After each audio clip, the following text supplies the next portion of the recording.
diseños y ejecución de proyectos.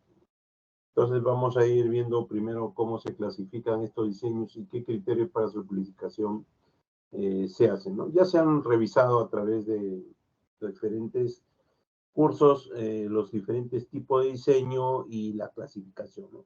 Vamos a prácticamente a reforzar algunas cosas para que quede bastante claro esto de cómo, qué criterios se emplean para la clasificación, ¿no? de los diferentes diseños de investigación, ¿no? Primero veamos qué significa un diseño.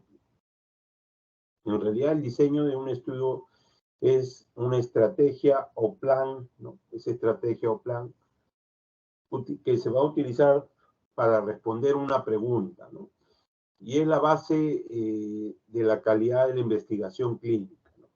Van a ustedes a tener diferentes estrategias, diferentes diseños cuando tienen una pregunta no respondida, un interrogante, algo que falta investigar, algo que falta conocer, ¿no?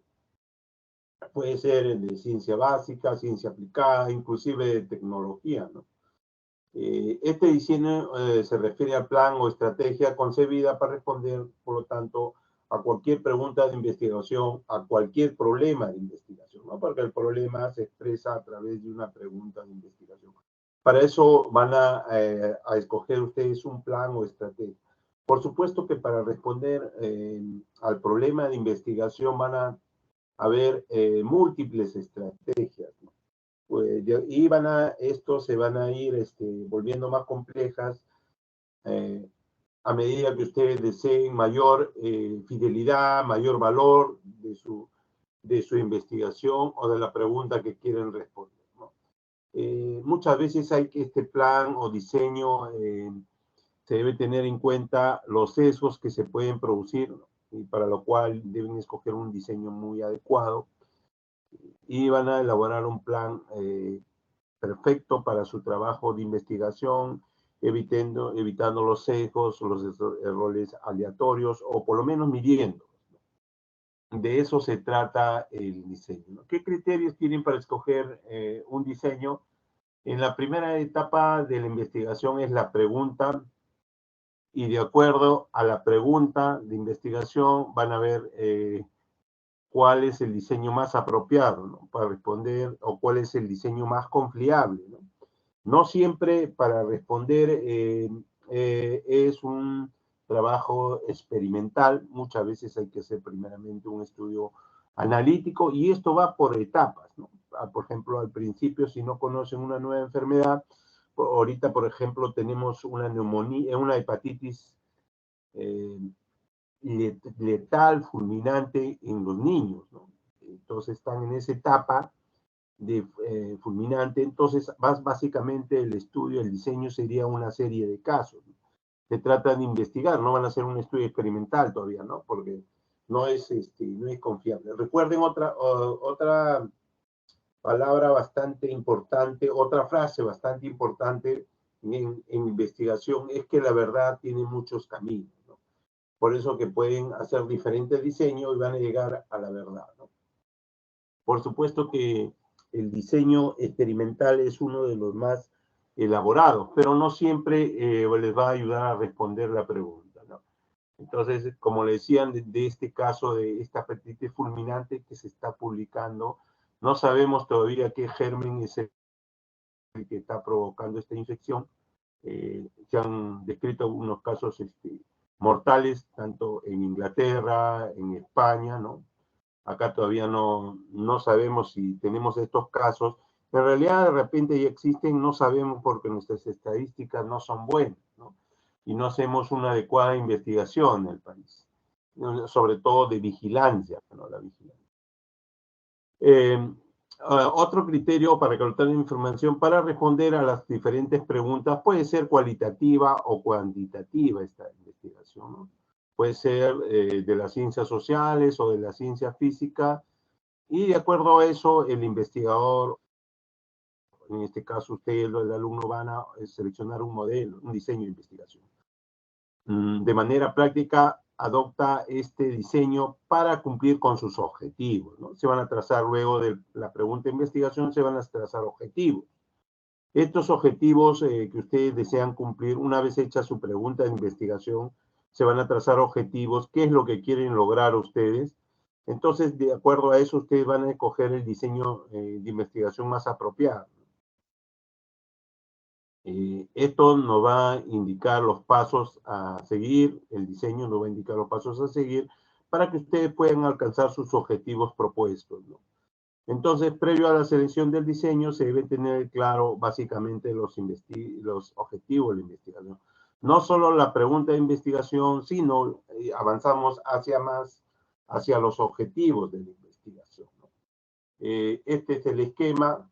Primero tenemos la pregunta, luego el objetivo. Escogemos un diseño para encontrar una respuesta, ¿no? Eso es lo que tratamos, básicamente el esquema que debemos cumplir para escoger un diseño de investigación, ¿no?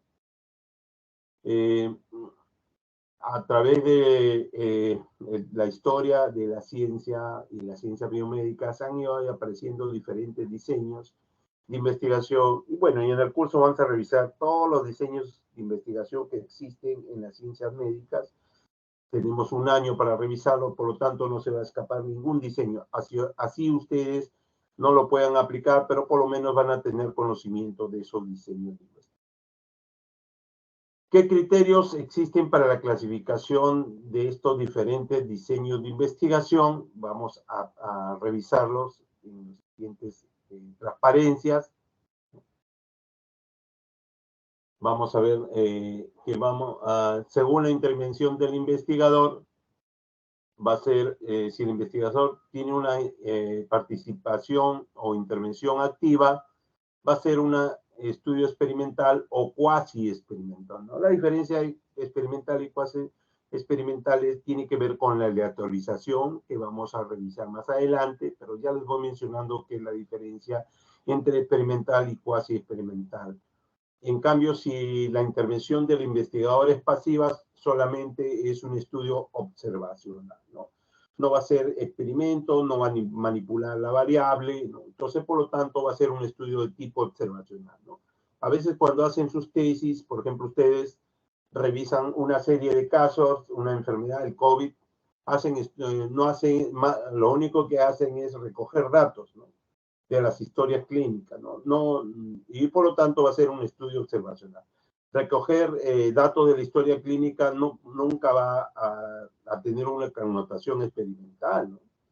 Ojo, ya esto les está limitando a qué diseño van a escoger, ¿no? La mayoría, por lo tanto, de los tesistas o de los alumnos hacen estudios de tipo observacional, ¿no? A veces se presentan casos poco frecuentes, entonces no hay intervención prácticamente del investigador más que recoger datos, ¿no? Y es, por lo tanto, su intervención pasiva, ¿no?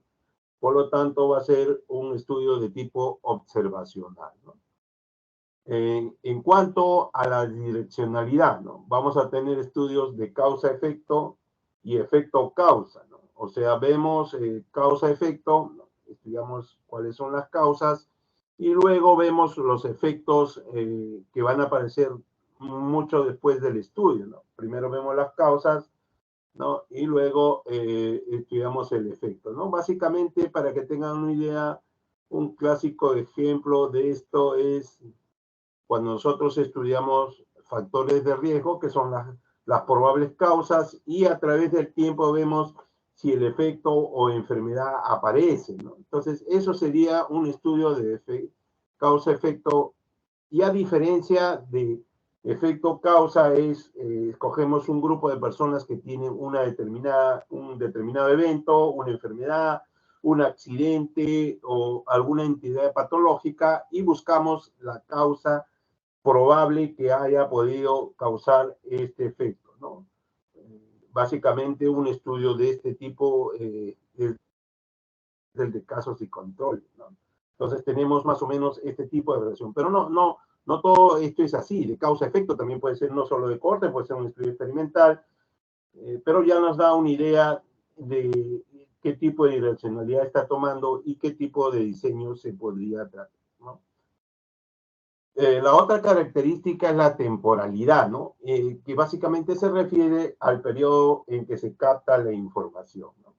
Pueden ser prospectivo, retrospectivo y ambipectivo, ¿no?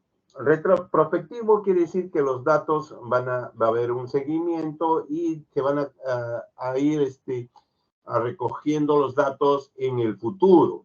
De acá a un tiempo, por ejemplo, queremos hacer un estudio de seguimiento, ¿no? Y vamos a ver que vamos a ir captando la información a través del tiempo, ¿no? Son de diferentes formas. Por ejemplo, podemos captar una complicación, podemos captar una sobrevida, ¿no? Y este tipo tiene una connotación prácticamente hacia el futuro o prospectivo, ¿no? Pero también hay el otro grupo que es retrospectivo, es decir, ya tenemos el paciente con la enfermedad y tratamos de buscar un hecho en su vida pasado, ¿no? Porque se va hacia atrás, que posiblemente haya constituido un factor muy importante para que aparezca la enfermedad, ¿no? O evento que queremos estudiar. Y ambispectivos básicamente es una combinación de retrospectivo con seguimiento, es decir, retrospectivo con un componente prospectivo, ¿no? Según el tiempo de recolección de datos, ¿no? Ahí vemos, ¿no? Un poco más para aclarar la cosa, retrospectivo, registros que han ocurrido en el pasado, historias clínicas, ¿no? Y hechos que se van a registrar a medida que van ocurriendo, ¿no? En el prospectivo, ¿no? Y acá tenemos el periodo actual de diseño del estudio, unos buscamos en el pasado y otros vamos a buscar en el futuro a medida que van ocurriendo estos hechos, ¿no? Ya queda un poco claro en el tiempo de la recolección de datos, ¿no? Luego tenemos, según el número de poblaciones estudiadas, ¿no? Tenemos estudios descriptivos, ¿no? Que son estudios básicamente en donde vamos a tener una población, ¿no? Una sola población. Por ejemplo, tenemos estos pacientes con hepatitis fulminante, cogemos esta población y hacemos descripción de los datos, ¿no? Y un comparativo cuando tomamos de 2 a 3 o 4 o más poblaciones. ¿Para qué? Con la finalidad de compararlas, en qué proporción tiene un evento que estamos estudiando, una variable que estamos estudiando, que aparezca una variable, que aparezca un endpoint, ¿no? Que aparezca en estas poblaciones para poder compararlas, ¿no? Entonces tenemos descriptivo cuando es una sola población y comparativo cuando es 2 o más poblaciones, ¿no? Y en cada uno vamos a comparar estos datos, ¿no? A diferencia el descriptivo, que solamente es una población y nos vamos a encargar de describir qué características tiene esta determinada población. Y ahí tenemos la cuarta característica que hace una distinción diferente entre descriptivo y comparativo. De acuerdo al número de mediciones hechas, ¿no? De acuerdo al número de observaciones que se realizan en los individuos estudiados, tenemos transversal y longitudinal. Transversal es que tomamos por única vez el dato, ¿no? Y longitudinal es que vamos a ir recogiendo varias veces los datos, ¿no? Por ejemplo, puede ser la presión arterial, ¿no? Cómo responde a un determinado fármaco o a una determinada situación, por ejemplo, una situación estresante, cómo va apareciendo la presión arterial, y hacemos varias mediciones, ¿no? En cambio, en transversal es una sola medición. Podemos hacer una encuesta donde solamente hacemos una sola vez, recogemos los datos.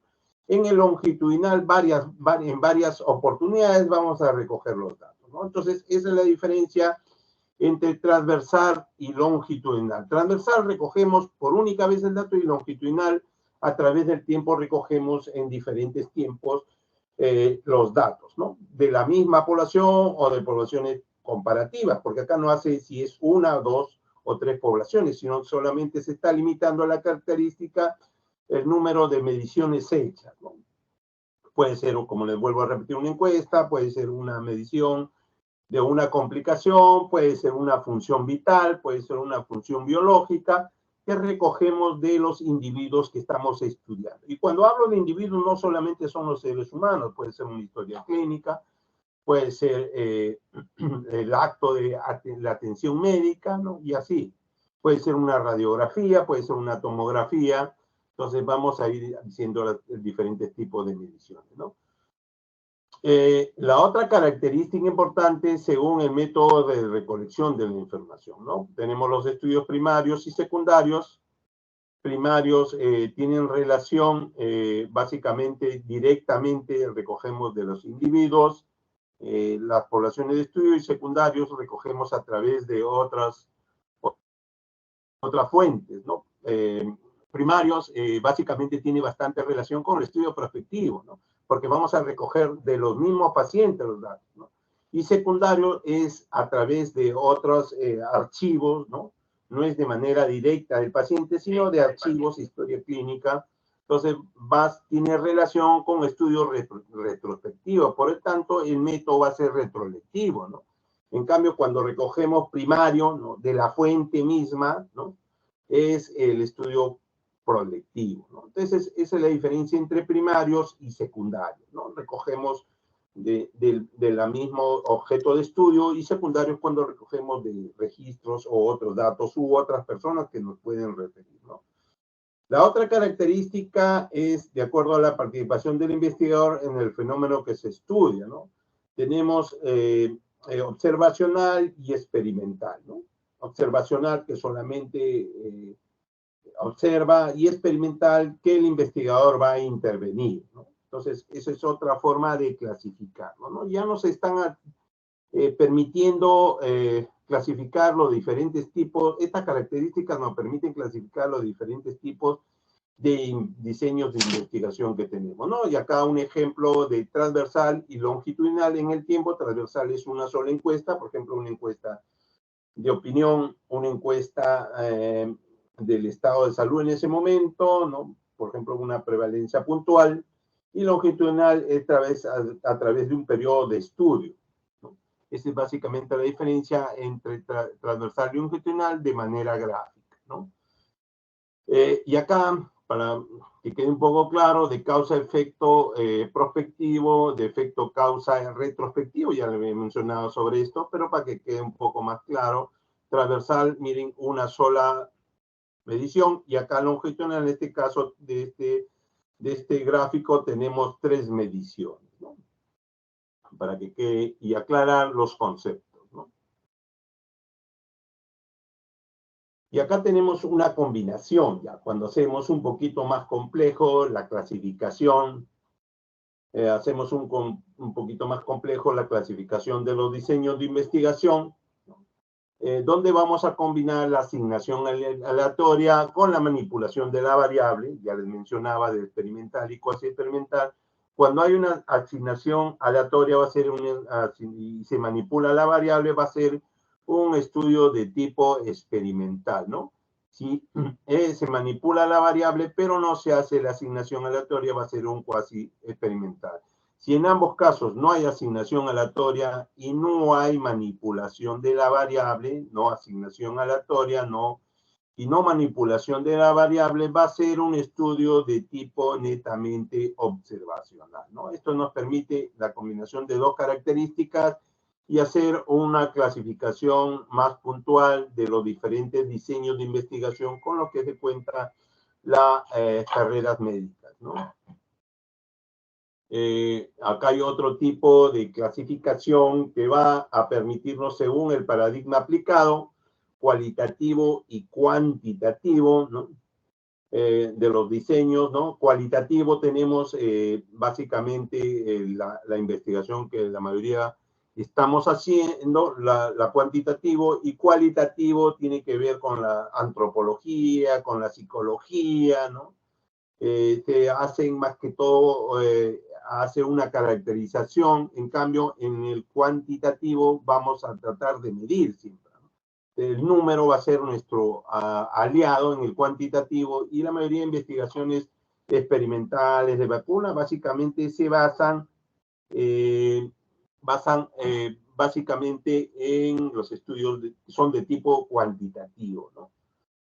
La otra característica, según el área donde proceden los participantes, vamos a hacer estudios clínicos, es decir, y estudios basados en la comunidad. Estudios clínicos básicamente son en los establecimientos de salud, ¿no? Pueden ser hospitales, hasta pues, centros médicos de nivel 1, ahí también se denomina estudios clínicos porque se hace dentro de un establecimiento de salud, y los estudios basados en la comunidad, ¿no? Vamos a revisar, ir a las casas por casa, vamos a ir a los diferentes distritos y vamos a hacer estudios poblacionales, básicamente, ¿no? En cambio, los estudios clínicos se hacen en instituciones que dan tratamiento, no solo públicos, sino también privados, ¿no? Hay estudios que se hacen en estudios privados, en centros privados, y se hacen básicamente este tipo de estudios, ¿no? A diferencia de los estudios poblacionales que se realizan en las propias comunidades, ¿no? Ahí tenemos también el grupo de acuerdo a la manipulación de las variables. No se manipulan las variables, se manipulan las variables, ¿no? Ahí también hay este tipo de clasificación, pero también que tiene que ver un poco con la experimentación, ¿no? Según la profundidad, esta es una clasificación un poco más antigua, tenemos estudios, son exploratorios, son estudios descriptivos, son estudios correlacionales y son estudios explicativos, ¿no? Ese según la profundidad. Exploratorios es un estudio exploratorio inicial, un estudio descriptivo, vamos a describir ya con mayor profundidad. Vamos, correlacionales, tratar de correlacionar las variables de estudio, ¿no? Un poco más profundo que el descriptivo, que solo describe, y explicativos va a ser un estudio que trata de explicar estas correlaciones, ¿no? Más o menos, esto es de acuerdo a la profundidad, ¿no? Y acá vemos este tipo de clasificación donde tenemos el descriptivo, correlacional y experimental, ¿no? Es el experimental básicamente es el explicativo, ¿no? Es uno de los explicativos, pero también está dentro de este grupo los estudios analíticos, ¿no? Y ahí tenemos el descriptivo correlacional, ¿no? La artificialidad va a ser alta, media y baja en el descriptivo. Manipulación de variable va a ser directa en el experimental, correlacional por selección, y en el otro no hay, ¿no?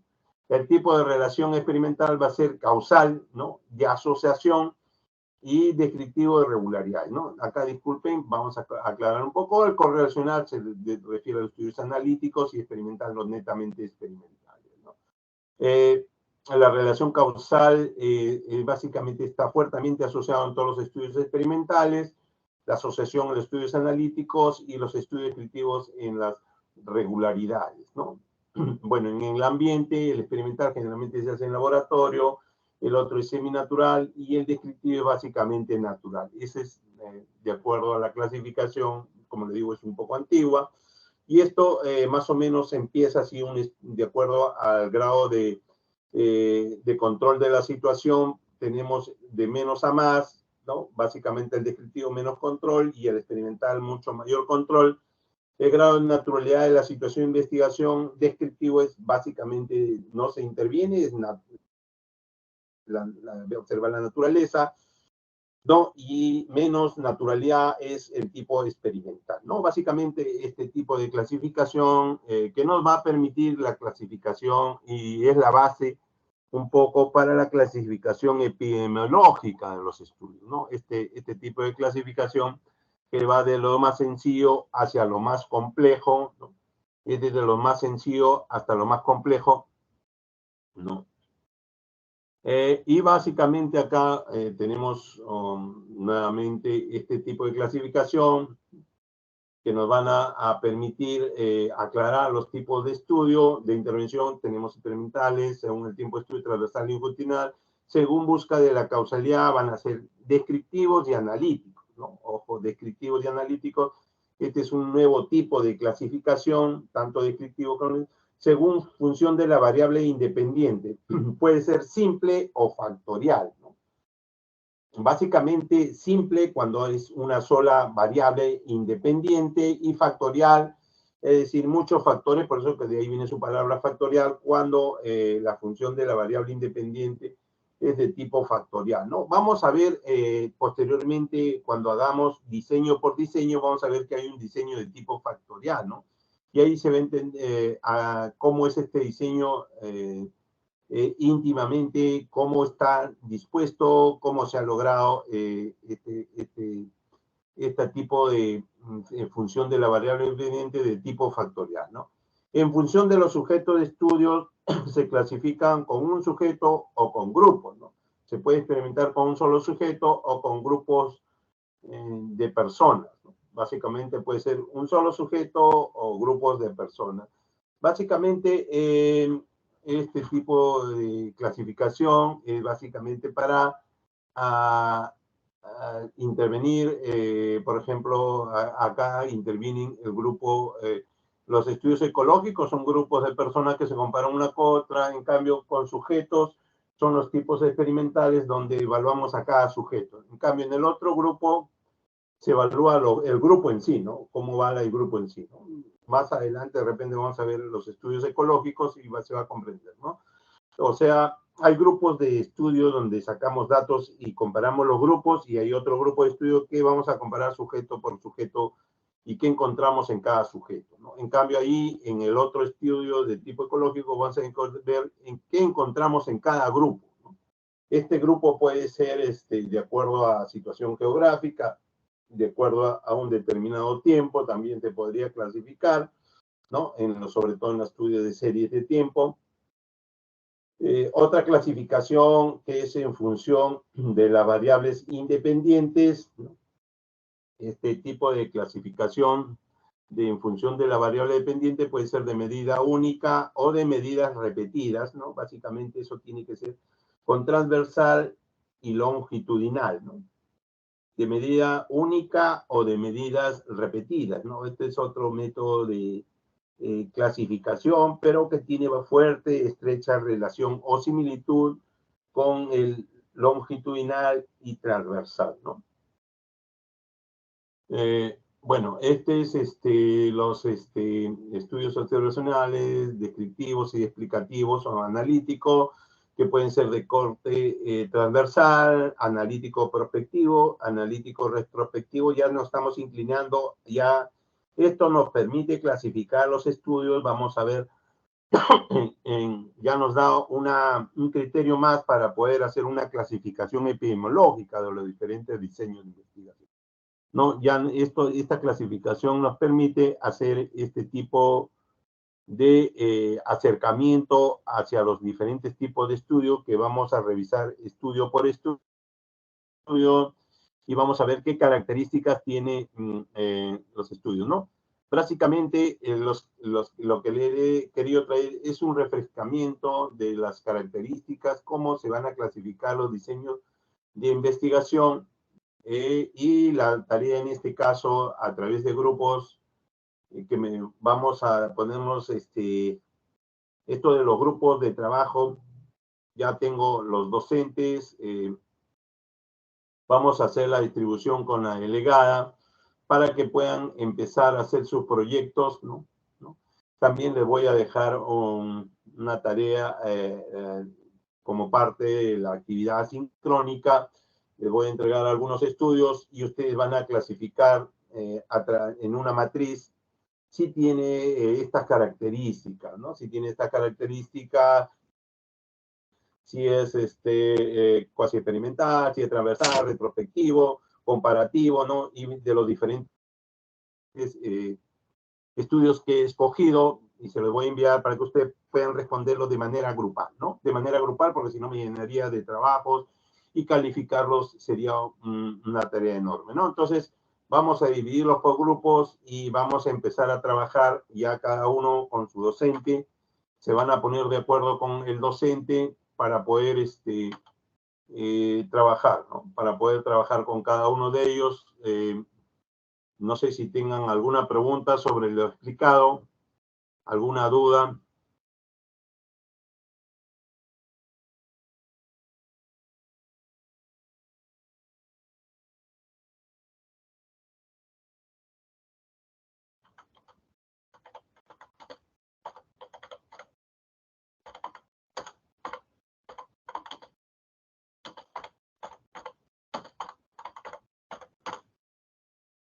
La próxima clase va a haber una pequeña evaluación después de la